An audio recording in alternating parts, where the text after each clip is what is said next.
सास 1 नंबरी, बहू 10 नंबरी। पूरे घर में मालती देवी का हुक्म चलता था। अपनी बड़ी बहू को वो टीवी के रिमोट की तरह कंट्रोल करती थी। चलो देर हो रही है, 12 बजे से पहले लड़की वालों के यहाँ पहुँचना है। हाँ हाँ चलती हूँ।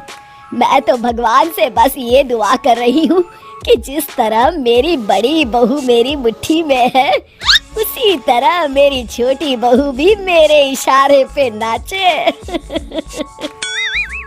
अरे भगवान, भला इस घर में किसकी हिम्मत है जो तुम्हारे खिलाफ जाने की हिमाकत करे। इस तरह मालती देवी अपने छोटे बेटे की भी शादी कर देती हैं।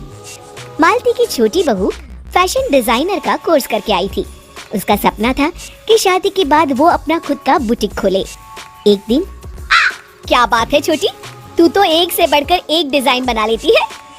इसमें कौन सी बड़ी बात है दीदी, आप चाहे तो मैं आपको भी सिखा सकती हूँ। हाँ, फिर हम दोनों मिलकर एक बुटीक खोल लेंगे। लेकिन दीदी, उसके लिए तो बहुत पैसे लगेंगे। हाँ तो क्या हुआ, पैसे माँ जी से ले लेंगे। हाँ हाँ, मेरे पास तो पैसों का पेड़ है ना, तोड़ के तुम दोनों को दे दूंगी। मेरी एक बात अच्छी तरह समझ लो, मैं तुम दोनों को एक ढेला भी नहीं देने वाली, बड़ी आई बुटीक खोलने वाली। ये आप क्या कह रही हैं माँ जी, आप हमारी मदद नहीं करेंगी तो कौन करेगा। अरे अगर बुटीक खोलने का इतना ही शौक है तो अपने माँ बाप से पैसे क्यों नहीं मांग लेती। मेरे पैसों पर क्यों आंख गड़ाए बैठी हो तुम दोनों। इस तरह अपने इरादे स्पष्ट करके मालती देवी वहाँ से चली जाती है। अरे ये क्या दीदी, माँ जी तो साफ मुकर गई, अब हम क्या करेंगे। तू चिंता मत कर, बुटीक तो खुल के ही रहेगा। कहते हैं कि घी जब सीधी उंगली से नहीं निकलता तो उसे उंगली टेढ़ी करके निकालना चाहिए। माँ जी अपने आप को समझती क्या है, पूरी सोसाइटी जानती है कि माँ जी ने अपनी सास को घर से निकालकर उनकी दौलत पर कब्जा कर लिया है। हाँ दीदी, अब तो जैसे को तैसा करना पड़ेगा। फिर दोनों बहुएं मिलकर एक साजिश रचती हैं। एक दिन, अरे नालायक, जरा ठीक तरह से पैर दबा, बिल्कुल मजा नहीं आ रहा, खाने पीने में तो कोई कसर नहीं छोड़ती। तभी वहाँ बड़ी बहू हाथ में एक फॉर्म लेकर आती है। माँ जी, आपके लिए एक खुशखबरी है, सरकार सभी बुजुर्गों को हर महीने 10,000 रुपए पेंशन देने वाली है। अरे ये क्या कह रही है तू, क्या सच में मुझे हर महीने घर बैठे 10,000 रुपए मिलेंगे।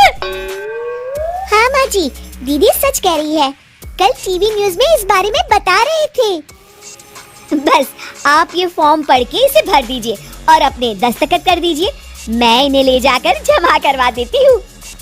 अरे नालायक, बड़ी कामचोर है तू, इस बुढ़ापे में कहाँ तुम मुझसे फार्म भरवा रही है, खुद ही भर ले, मैं दस्तखत कर देती हूँ। ठीक है माँ जी।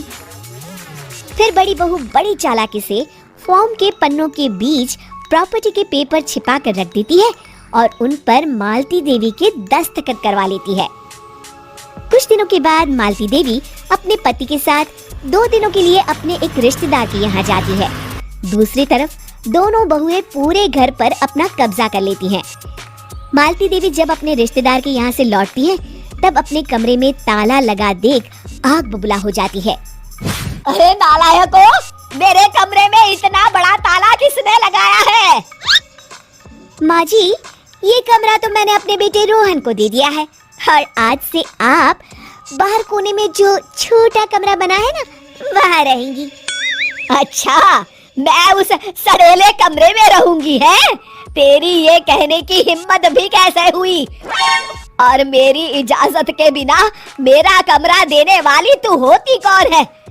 लगता है तू भूल गई, इस घर की मालकिन मैं हूँ। तभी वहाँ छोटी बहू आती है। अरे माँ जी, आप इस घर की मालकिन नहीं है, अब इस घर की नई मालकिन हम दोनों बहुएं हैं। ये देखिए, इन प्रॉपर्टी के पेपर पर आप ही के दस्तखत है।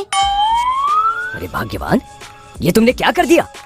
दस्तखत करने से पहले एक बार ठीक से पढ़ तो लेती। अरे लेकिन मेरी बहुएं मेरे साथ ऐसा कैसे कर सकती है? अरे तो इसमें कौन सी अचरज की बात है? तुमने भी तो अपनी सास को घर से बाहर निकाल दिया था। टूटा फूटा ही सही, शुक्र करो कि इन दोनों ने कम से कम हमें रहने के लिए कमरा तो दिया। तुमने तो अपनी सास को वो भी नहीं दिया था। आज समझ में आया, जैसी करनी वैसी भरनी। चलो अपना सामान उठाओ और चल।